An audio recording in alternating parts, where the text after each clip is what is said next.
Queria lembrar os irmãos que o nosso pastor Jadiel, ele está de férias, um período de 15 dias, e ele me deixou a incumbência de trazer a mensagem em 2 domingos, o domingo de hoje, né, e o próximo domingo. Então eu escolhi um tema para a gente tratar durante esses 2 domingos, e a gente vai falar sobre Ano Novo, Novos Hábitos. E aí eu quero te convidar a abrir em 1 Coríntios capítulo 13.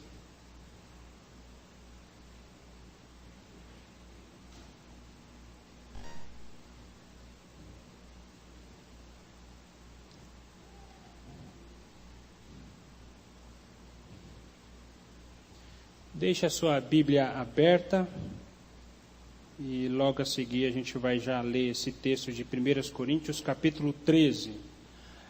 Esse texto não foi escolhido porque eu completei 12 anos de casado hoje. Tá? É um texto que muita gente lê em dias de casamento, tem gente que coloca no convite de casamento, mas eu queria te deixar um recado. Esse texto não serve para casamento. Desculpe falar isso para você. Porque amar é um dos maiores privilégios, mas também é um dos maiores desafios que nós temos. O próprio Jesus, ele resumiu o amor, os 10 mandamentos em uma só palavra: amar a Deus e amar ao próximo como a ti mesmo. Paulo fala o seguinte, na sua carta, em Romanos capítulo 13, ele fala que quando nós amamos, nós cumprimos toda a lei. E quando olhamos para esse capítulo, Paulo fala que nos resta apenas 3 atitudes: esperança, fé e amor. E o mais importante qual é? O amor. E a gente vai ler esse texto agora. Se você não trouxe sua Bíblia, ele vai estar projetado aí o texto. Diz assim a palavra de Deus: e eu passo a mostrar-vos ainda um caminho sobremodo excelente. Ainda que eu fale as línguas dos homens e dos anjos, se não tiver amor, serei como um bronze que soa ou como um símbolo que retine. Ainda que eu tenha o dom de profetizar e conheça todos os mistérios e toda a ciência, ainda que eu tenha tamanha fé a ponto de transportar montes, se não tiver amor, nada serei. E ainda que eu distribua todos os meus bens entre os pobres, e ainda que entregue o meu próprio corpo para ser queimado, se não tiver amor, nada disso me aproveitará. O amor então é paciente, é benigno, o amor não arde em ciúmes, não se ufana, não se ensoberbece, não se conduz inconvenientemente, não procura os seus interesses, não se exaspera, não se ressente do mal, não se alegra com a injustiça, mas regozija-se com a verdade. Tudo sofre, tudo crê, tudo espera, tudo suporta. O amor jamais acaba, mas havendo profecias desaparecerão, havendo línguas cessarão, havendo ciência passará, porque em parte conhecemos e em parte profetizamos. Quando, porém, vier o que é perfeito, então o que é em parte será aniquilado. Quando eu era menino, falava como menino, sentia como menino, pensava como menino. Quando cheguei a ser homem, desisti das coisas próprias do menino, porque agora vemos como um espelho, obscuradamente, então veremos face a face. Agora conheço em parte, então conhecerei como também sou conhecido. Agora, pois, permanecem a fé, a esperança e o amor. Esses 3, porém, o maior destes é o amor. Vamos orar? Senhor, nós queremos agradecer, ó Deus, por Tua palavra.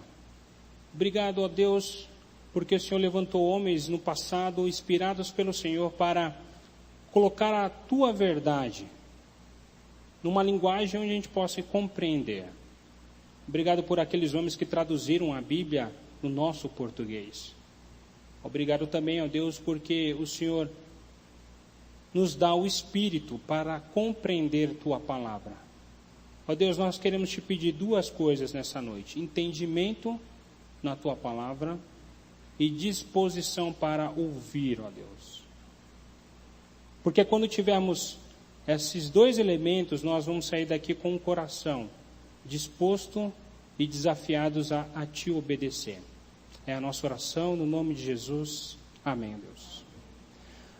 A passagem que acabamos de ler, ela é extremamente famosa. Você vai ouvir ela no casamento, você vai ouvir em canções, você vai ouvir em poemas. E quando nós ouvimos esse texto que acabamos de ler, muita gente faz: ah, como é bom o amor. Porém, quando nós vemos esse texto, e quando a gente olha para um aspecto mais amplo, não essa era a sensação que aqueles primeiros ouvintes ouviram do apóstolo Paulo. Eles não viram a sensação: nossa, como o amor é bom, como o amor é gostoso de ouvir, como é bom a gente ouvir Paulo falando sobre o amor. Na verdade, o que aqueles homens e mulheres ouviram naquele primeiro momento era um puxão de orelha que Paulo estava dando para aquele povo. Quando você olha para os capítulos 12 e 14, Paulo vai falar sobre o quê? Sobre dons. Ele passa um capítulo inteiro falando sobre os dons no capítulo 12, e quando você vira no capítulo 14, novamente Paulo vai falar sobre o quê? Sobre dons. E aí nós temos então a divina inspiração do Espírito Santo, colocando entre dois textos, entre dois capítulos sobre dons, algo que é fundamental para cada um de nós, que é o quê? O amor. Mostrando o quê? Que o amor é muito maior que todos os talentos, o amor é muito maior que todos os dons, o amor é maior que todos os comportamentos morais, e o amor é maior que toda a consciência social que a gente pode ter. O amor é mais importante do que tudo que nós realizamos. Paulo, ele escreve 2 cartas à igreja de Corinto, que era uma cidade grande naquela época. Ela fazia parte de 4 grandes capitais do império. Nós tínhamos Roma, nós tínhamos a segunda maior, que era Corinto, nós tínhamos Efésio e nós tínhamos Antioquia da Síria. Então, era uma cidade importante. Corinto era uma cidade onde era um grande centro comercial, era um lugar bem sucedido, não havia famílias antigas, não havia tradição naquela cidade. Isso favoreceu o comércio. Isso acabou então atraindo milhares de pessoas talentosas, ambiciosas e intensas. Muito parecido com grandes capitais do nosso país, como São Paulo, como Curitiba, como Rio de Janeiro. Corinto era conhecida também por sua imoralidade sexual, pois possuía diversos ali prostíbulos. Muitos marinheiros, eles iam nessas casas de prostituição. Então, a prostituição era muito nítida naquela cidade. Até mesmo havia um termo muito vulgar, que era corintiar, né, que significava buscar a promiscuidade. Então, todo aquele que ia para Corinto tinha algo em mente: comércio ou a prostituição. Então, Paulo, na sua segunda viagem missionária, ele planta essa igreja floresce, essa igreja nasce, ela cresce, e algo interessante surge nessa igreja. O quê? Uma diversidade com respeito às pessoas que estavam naquela igreja. Havia jovens, havia velhos, havia ricos, havia pobres, havia gente intelectual demais, havia gente talentosa, havia gente também iletrada, havia judeus e não judeus, havia patrões e empregados. Irmão, então a gente tem um misto de muita gente dentro dessa igreja. Tudo isso por causa do quê? Da cidade. A cidade, ela pulsionava isso. Muita gente ia naquela cidade. Então aquela cidade e aquela igreja se tornou uma multicultural. Muita gente havia naquela cidade. Então Paulo, ele escreve essa segunda carta. E o intuito de escrever essa segunda carta é para resolver 5 problemas que aquela igreja tinha. O primeiro problema que a gente encontra nessa igreja é que essa igreja, ela tinha divisões internas. Se você for lá no primeiro capítulo, no segundo, no terceiro, você vai ver que as pessoas tinham muito essa questão assim: eu sou de Paulo, eu sou de Pedro, eu sou de Apolo, e até aqueles espirituais demais diziam o seguinte: eu sou de Cristo. Então havia uma grande divisão dentro dessa igreja. É por conta disso que você até repara que Paulo várias vezes vai falar o seguinte: olha, vocês são apenas um só corpo. Por quê? Porque havia divisão dentro dessa igreja. Um segundo problema que a gente encontra nessa igreja era a imoralidade. Como a gente vê, que a gente acabou de olhar um pouquinho o contexto da cidade, havia muito prostíbulo, havia muita casa de prostituição. Então a igreja está inserida nesse contexto. Por isso Paulo resolve fazer o seguinte: ensinar que todas as mulheres da igreja devem vestir o quê? O véu, para diferenciar entre a mulher que era correta e a mulher que fazia programa. Um terceiro problema que a gente encontra nessa igreja é que era um culto muito tumultuado.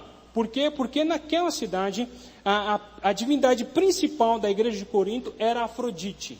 Então, as pessoas iam no culto a Afrodite e tinha profetisas lá, que elas falavam da mensagem que vinha dessa deusa. Então, o que acontecia? Eles traziam todo esse ensinamento pagão para dentro da igreja. E aí, então, a mulher queria profetizar, a mulher queria falar. Por isso que Paulo fala o seguinte, que a mulher aprenda calada dentro da igreja. Por causa desse problema que havia com respeito ao paganismo dentro dessa igreja. Havia muita influência sincrética por conta dessa adoração a Afrodite e por causa dessas prostitutas cultuais. Eram mulheres que achavam que tinham revelações dessa divindade e isso foi inserido dentro da igreja e as mulheres passaram agora a profetizar. E Paulo fala o seguinte, olha, mulheres, fiquem em silêncio.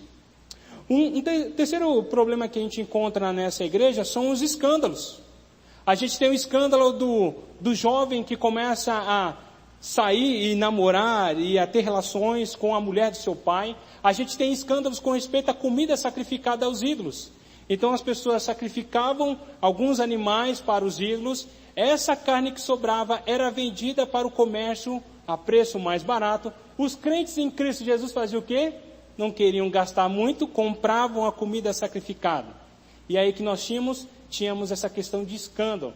Os crentes maduros achavam que podiam comer porque tudo era de Deus.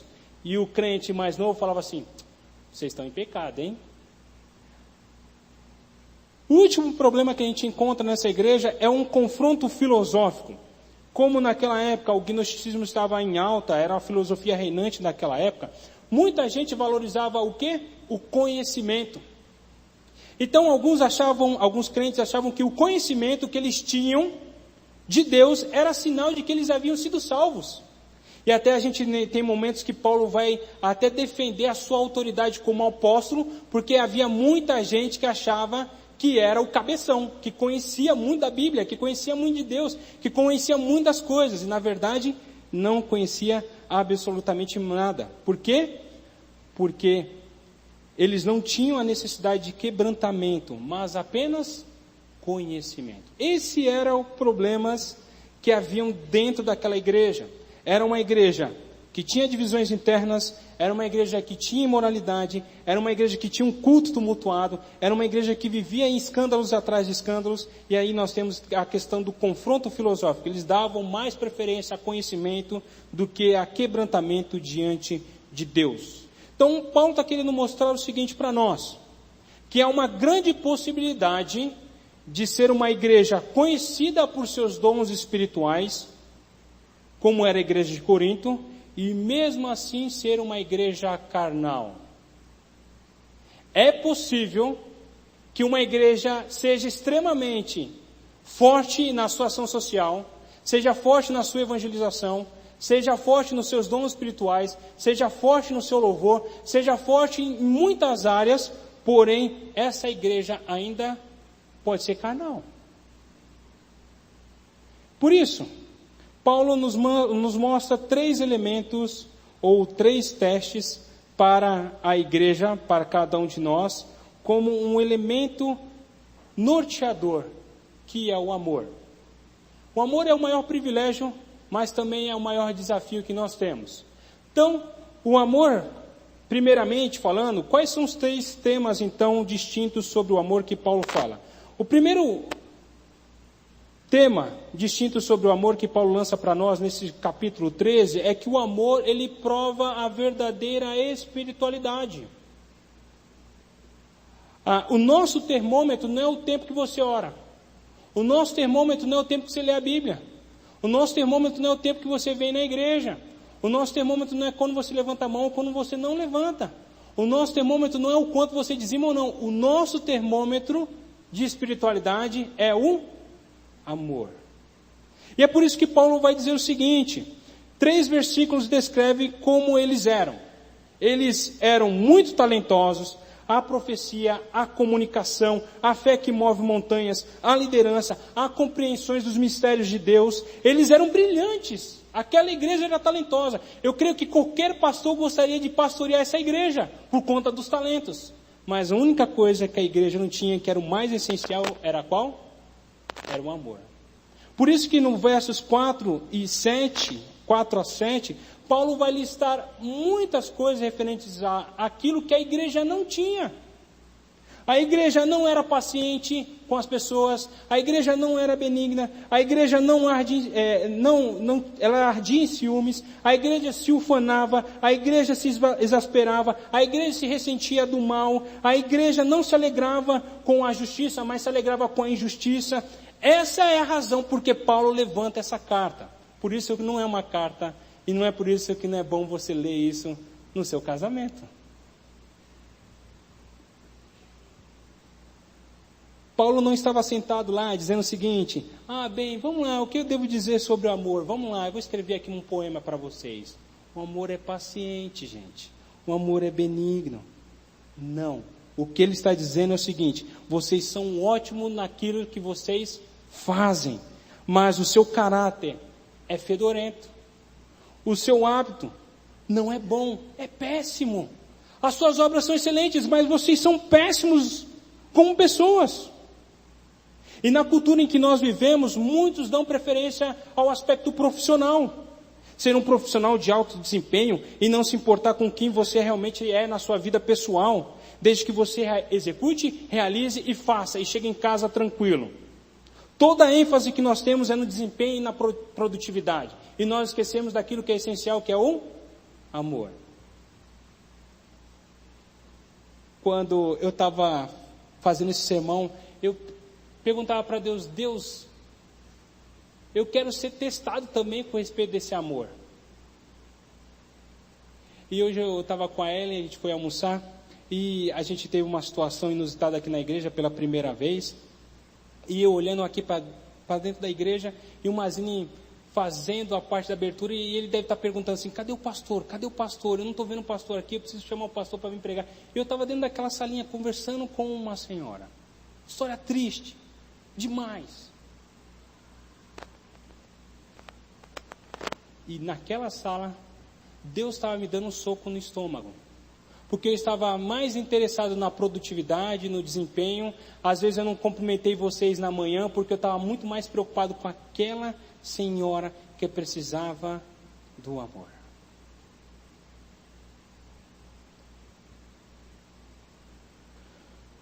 Quando nós olhamos para esse texto, numa cultura que coloca toda a ênfase no talento e nas conquistas, Paulo olha diretamente para nós e diz: eu não me importo com o quanto você é rico, eu não me importo com o seu sucesso, eu não me importo com o seu talento, eu não me importo se você é demais, se você é uma pessoa constantemente que fica irritada, se é alguém impaciente, se é alguém egoísta, se você é egocêntrico, cheio de autopiedade, vaidoso, impulsivo, descontrolado e ansioso, você não é nada. E é isso que Paulo está nos mostrando. Você não é ninguém, você é um nada.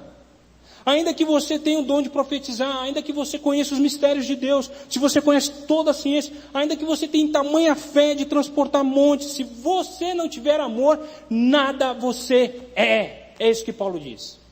E para mim é um soco no estômago. É indigesto. Porque muitas vezes eu sou irritado, muitas vezes sou impaciente, muitas vezes não sou sincero. E Paulo está dizendo o seguinte: Tiago, não me interessa quem você é. Aliás, o que você faz. O que importa é o amor que está em jogo. Deus poderia ter usado nós como um grande líder. Aqueles que movem montanhas, mobiliza pessoas a superar determinados obstáculos. Deus poderia dar dom de profético para as pessoas. Não apenas comunicar o que foi revelado, mas penetrar os mistérios de Deus.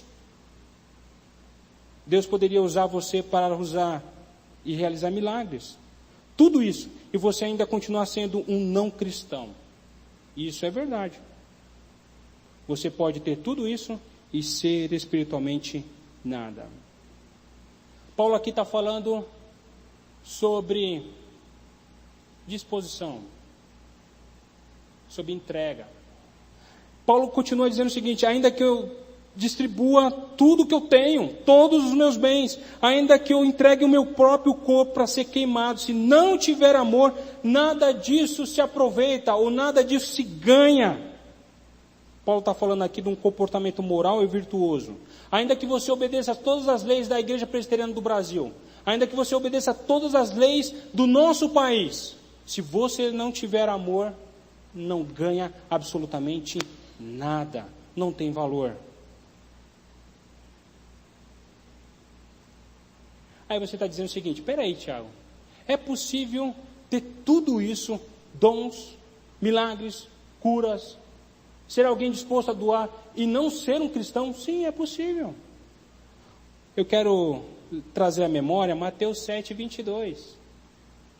Quando Jesus diz o seguinte: muitos naquele dia hão de dizer: Senhor, Senhor, porventura, não temos nós profetizado em Teu nome? E em Teu nome não expelimos demônios? E em Teu nome não fizemos muitos milagres? Jesus vai dizer a muitos daquele dia: eu nunca te conheci. É possível. Tudo isso é possível. É possível dar seus talentos e dons ao serviço de Deus e não entregar seu coração a Deus. É possível fazer feitos na vida de outras pessoas e até mesmo presentes milagrosos e nunca realmente ter entregue o seu coração, a sua vontade com fé e confiança em sua vida a Deus. Aí você pode dizer o seguinte: tá bom, Tiago, se isso é verdade, por que Deus então deixaria seu poder operar através de pessoas que não são cristãs? Ou pelo menos um cristão mais ou menos. Por que Deus por que Deus faria isso? Sabe qual é a resposta? É simples. Deus, Ele é gracioso. Deus é amoroso. Basta pensar em como seria o mundo se apenas os cristãos maduros fossem as únicas pessoas que pudessem aconselhar, ajudar, ensinar e orar. Seria um mundo entediante. Mas não, Deus derrama graça. Deus é gracioso para todas as pessoas, cristãos e não cristãos. Outra pergunta seria: como isso é possível? Como é possível que pessoas sendo líderes incríveis, tenham o dom da profecia, façam coisas incríveis na vida de outras pessoas e tenham muito pouca ou nenhuma graça em suas vidas? Como isso é possível, Tiago? É muito simples. Nós confundimos muitas vezes talento com caráter. Talento é talento, dom é dom. O que você faz é uma coisa, caráter é outra coisa. Paulo então diz: se eu fizer talento, se eu entregar disposição, mas se eu não tiver amor, caráter, hábito interior, Paulo então sentencia para nós: nada disso se aproveita. Não é que é algo inútil ou sem valor, mas o que está em jogo é que quando não tenho amor, eu não agrado a Deus em nada.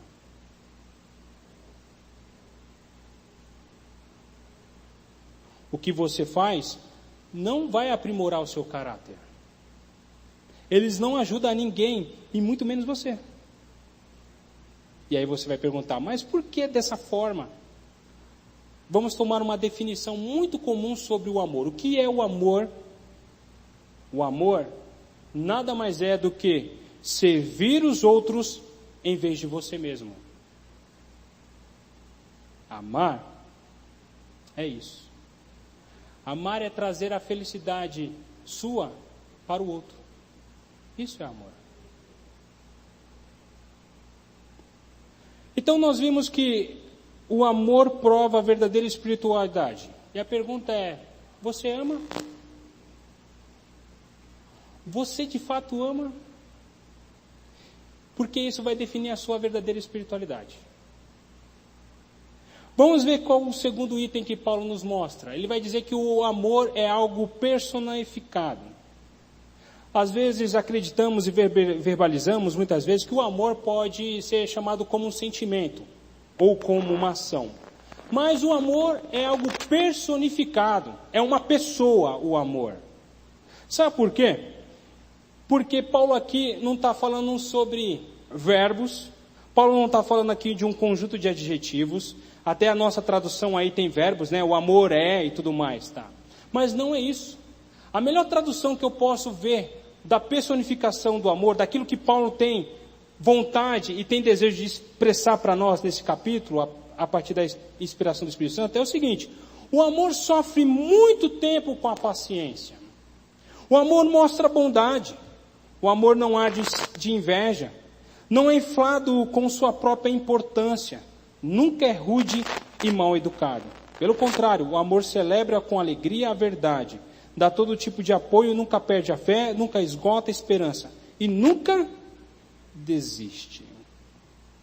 Em outras palavras, Paulo não está nos dando aqui um conjunto de diretrizes ou até mesmo adjetivos dizendo: se você quer ser uma pessoa amorosa, seja assim. Se você quer transmitir o amor, seja dessa forma. Não é isso. Tá? Paulo, o que está em mente aqui, ele está descrevendo uma pessoa.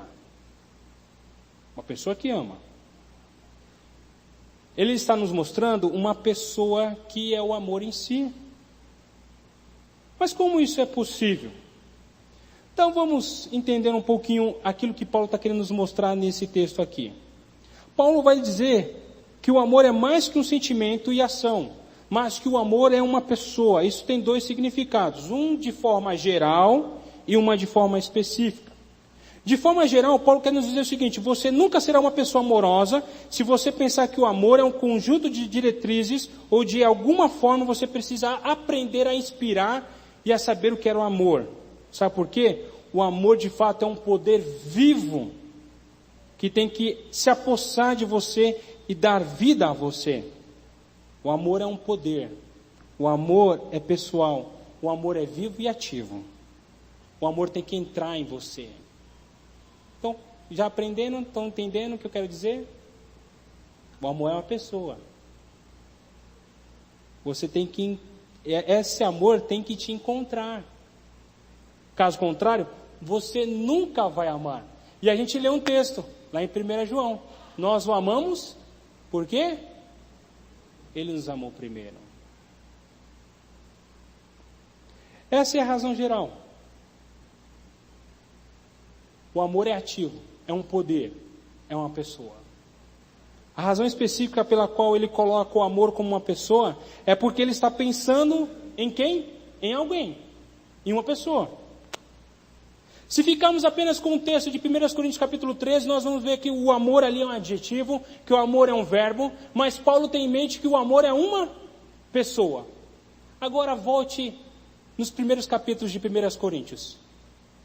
Se você for lá no primeiro capítulo, segundo capítulo, terceiro capítulo, Paulo vai falar o seguinte: que aqueles irmãos estavam causando divisão. Eu sou de Paulo, eu sou de Pedro, eu sou de Apolo, eu sou de Cristo, eu sou de Cefa. Eles estavam esquecendo de algo, que era a cruz. Paulo fala assim: vocês devem lembrar que vocês são filhos da cruz. Vocês têm que lembrar que Cristo Jesus foi na cruz. Ele que morreu por vocês, Ele que ressuscitou por vocês. Não foi Paulo, não foi Apolo, não foi Cefas, foi Cristo Jesus. Ele morreu por amor. É isso que Paulo está lembrando a gente. Por isso que o amor é uma pessoa. Para acabar com as divisões, só a cruz. Para acabar com os escândalos ali, só a cruz. Para acabar com toda aquela tumulto na igreja, só a cruz. Paulo faz o seguinte: vocês precisam voltar para alguém, que é a cruz, que é Cristo Jesus. Este alguém, poder ativo, amoroso. Vocês estão esquecendo da cruz. Como você pode ficar orgulhoso diante da cruz? Como você pode ser tão emocionalmente carente diante da cruz? Como que você pode agir em ciúmes por conta da cruz? No início ele diz: alguns de vocês estão dizendo, eu sou de Paulo, eu sou de Apolo, eu sou de Pedro. Paulo foi crucificado por vocês. Pedro morreu por seus pecados. Paulo está querendo nos mostrar o seguinte: pense sempre na cruz. Se você está sempre com raiva, rancoroso, impaciente, lutando com tudo e com todos, você esqueceu do quê? da cruz. Mas sabe o que a cruz nos diz? Como podemos ficar orgulhosos quando foi preciso a morte do Filho de Deus para nos salvar? Veja, como eu posso ser tão emocionalmente carente? Porque eu me importo com o que as pessoas pensam de mim? Porque preciso murmurar quando o próprio Filho de Deus morreu por mim? Paulo então nos diz, a única maneira de lidar com as nossas falhas de caráter e hábitos é através da cruz. Mas voltando ao texto, você vai questionar, isso é tão estranho. Paulo não fala nada da cruz nesse capítulo 13. Por que Tiago está falando sobre cruz, sobre pessoa? Mas vamos pensar um pouquinho. Qual é o maior exemplo de sofrimento pacífico? Meu Deus, por que me desamparaste? Aonde a gente ouviu isso? Na cruz. Onde você vê o exemplo final de alguém que não mantém um registro de erros? Pai, perdoa-lhes. Eles não sabem o que estão fazendo. Aonde a gente ouve isso? Na cruz. Onde você vê o melhor exemplo de amor que nunca desiste? Pai, tira esse cálice de mim, todavia não se faça a minha vontade, mas a sua. De quem nós ouvimos isso? De Jesus num jardim. Queridos, aqui está a chave. Se você olhar os versos 4 e 7 apenas como um guia para o seu comportamento, nunca irá atingir o objetivo do amor. Mas se você vê que o amor vai além de sentimento e ação, mas um amor pessoal, chamado Jesus Cristo, quando você reconhece isso, você passa então a amar. Eu gosto muito de uma afirmação que diz que o amor coloca a sua felicidade na felicidade do outro. É a alegria da pessoa que é a sua alegria.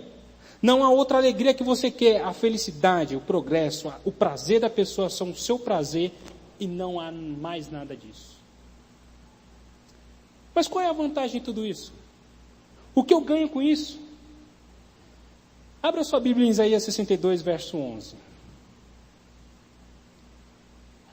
Isaías vai falar de Jesus, do Salvador. E olha o que ele diz, o verso de número 11. Isaías 62, verso 11.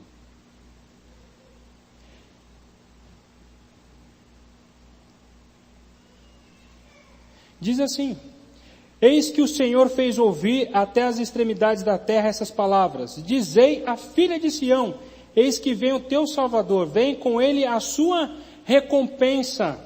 Olha, a recompensa é de Jesus. Está vindo. E qual é a recompensa de Jesus? Olha o que diz o verso de número 12. Chamar-vos-ão povo santo. A recompensa de Jesus é simplesmente, sabe o quê? A nossa alegria, a nossa santidade. A recompensa de Jesus, Ele colocou a felicidade dEle em nossa felicidade. Isso é amor. Se você quer amar, não é uma lista de regras, não é uma lista de verbos, mas é uma pessoa, e quando você entende que essa pessoa é Jesus. Vamos para o último ponto, que o amor, ele é exponencial. Paulo fala o seguinte: quando eu era menino, pensava como menino e tinha atitudes como menino, mas agora eu sou um homem.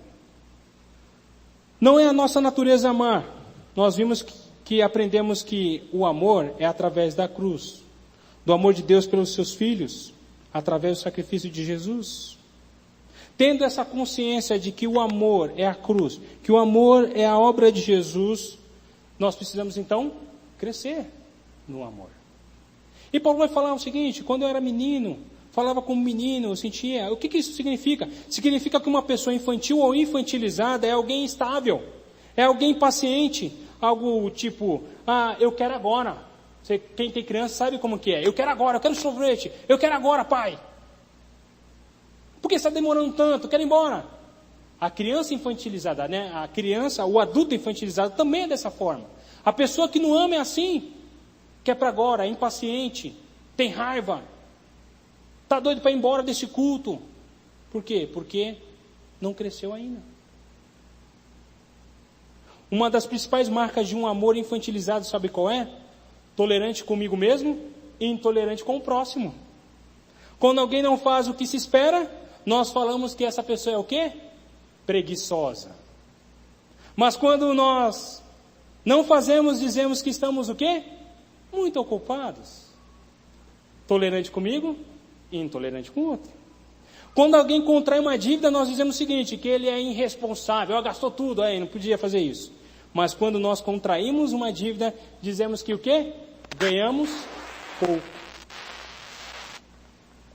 Quando alguém critica, dizemos que ele é movido pela inveja, pelos ciúmes, pela raiva. Mas quando criticamos é porque falamos a verdade. Tolerantes comigo, intolerante com o outro.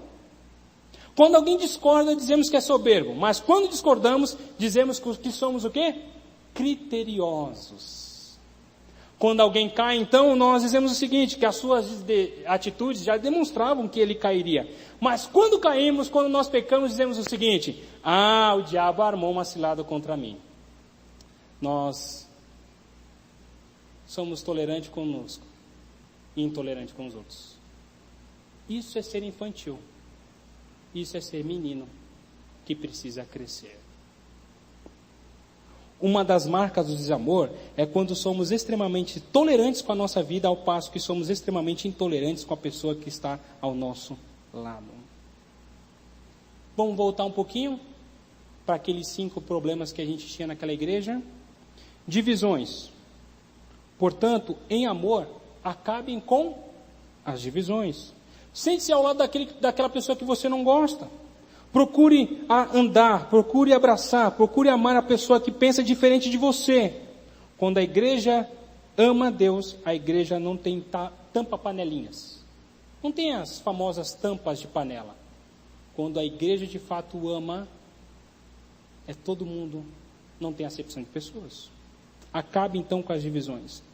Se lembra que havia imoralidade naquela igreja? Portanto, em amor, sejam diferentes daquilo que o mundo faz.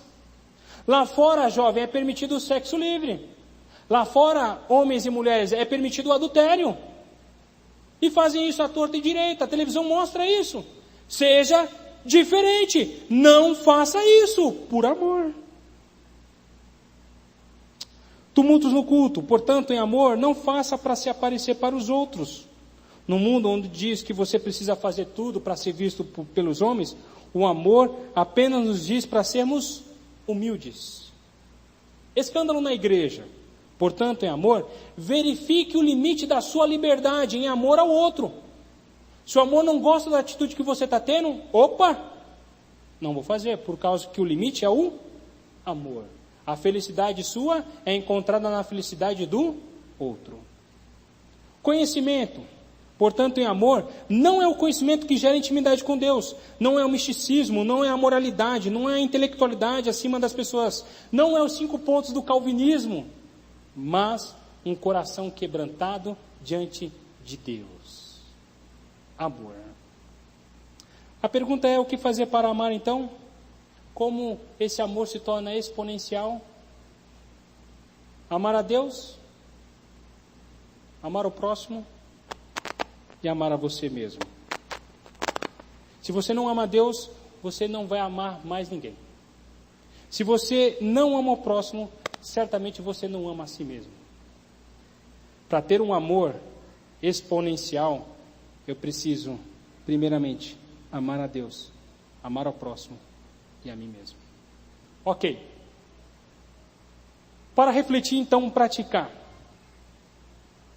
Como que a gente pratica e como a gente desenvolve o amor?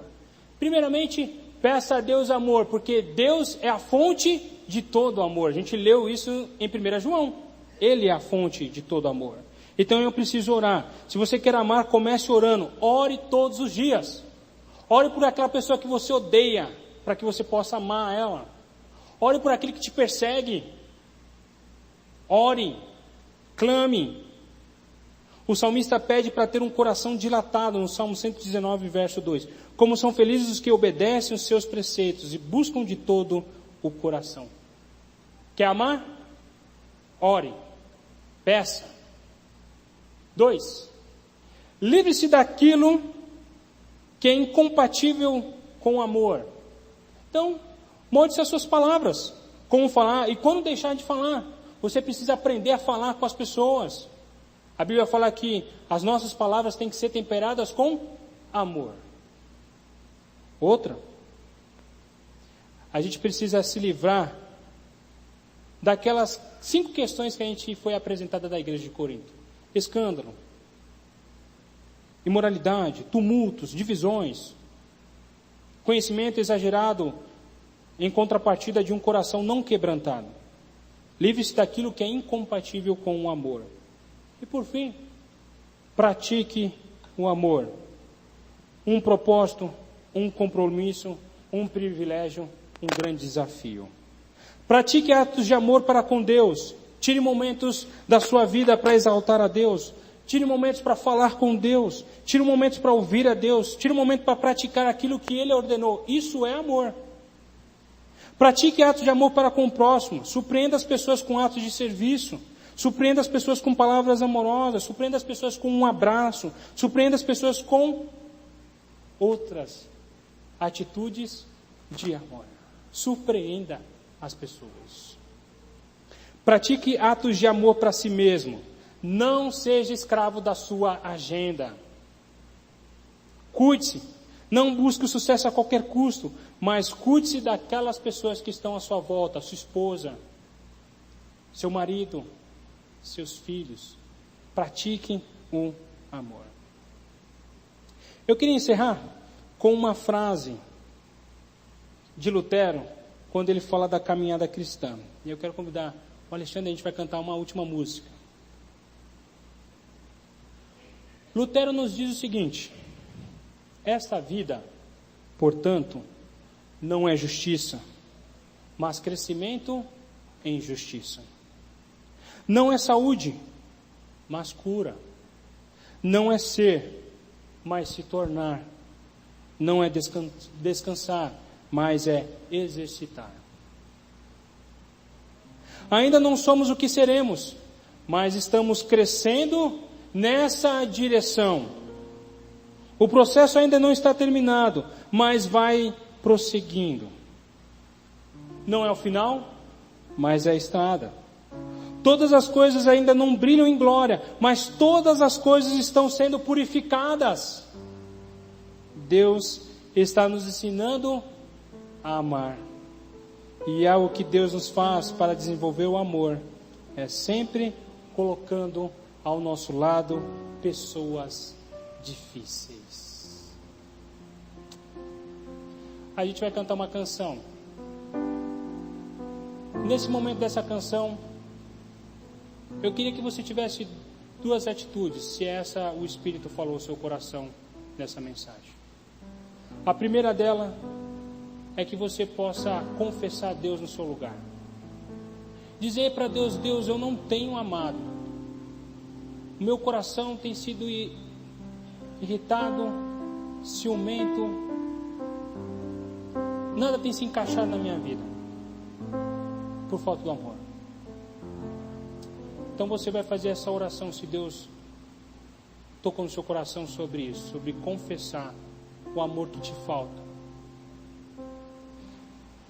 Mas se o segundo desafio que eu dou para você nessa noite é que se alguém nessa igreja te fez uma atitude de amor,